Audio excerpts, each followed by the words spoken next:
इस वीडियो में हम जिस ड्रग का रिव्यू करेंगे उसको कहते हैं सिम्वोटिन। 10 टेबलेट्स का ब्लिस्टर आता है और हर टेबलेट में जो एक्टिव ड्रग है उसका नाम है सिम्वास्टेटिन। ये स्टेटिन फैमिली से बिलोंग करती है, जिसमें आपको मेडिसिन मिलती है एटोरवास्टेटिन, रोजोवास्टेटिन। इस तरह सिम्वास्टेटिन एक मेडिसिन है। 20 मिलीग्राम इसकी एक मीडियम डोज है।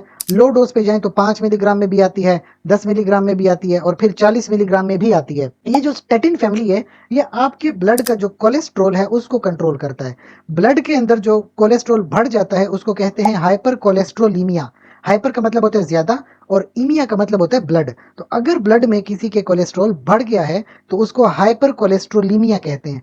इसकी वजह यह भी हो सकती है कि आप बहुत ज्यादा चिकनाई वाला खाना खाते हैं या बहुत ज्यादा मोटापे का शिकार हैं, जिसकी वजह से आपको हाइपर कोलेस्ट्रोलीमिया हो गया है। और इसकी दूसरी वजह होती है कि आपको कोई जेनेटिक मसला था, यानी खानदानी मसला था, मोरूसी बीमारी में आपको भी मिल गई हाइपर कोलेस्ट्रोलीमिया। तो दोनों कंडीशन हो सकती हैं, जिसमें फिर आप क्या करते हो कि अगर तो आपको खुद से हुआ है तो फिर आप चाहो 5 मिलीग्राम से 40 मिलीग्राम तक की डोज इस्तेमाल होती है। इनिशियली देखा जाए तो अक्सर शाम के टाइम 10 से 20 मिलीग्राम तक की डोज इस्तेमाल होती है।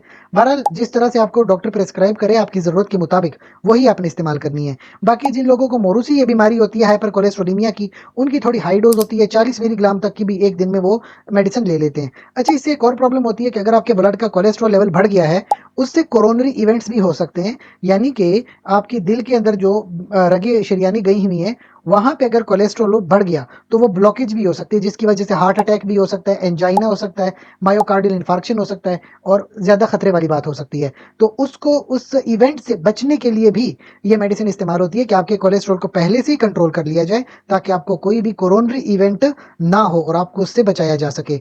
अब आपने कितनी डोज लेनी होगी और कब कब लेनी होगी, ये प्रॉपर डॉक्टर आपकी चेकअप करने के बाद ही आपको बताएगा कि आपका लिपिड प्रोफाइल क्या कहता है। लेकिन कुछ बातें याद रखें कि जिन लोगों को पहले से ही लिवर की कोई प्रॉब्लम है, तो लिवर की जिन लोगों को प्रॉब्लम होती है वो इस मेडिसिन का इस्तेमाल नहीं करते हैं। साथ में एक और बात याद रखें कि ये जो सिम्वास्टेटिन है ये बहुत सारी डिफरेंट मेडिसिन के साथ रिएक्शन कर जाता है।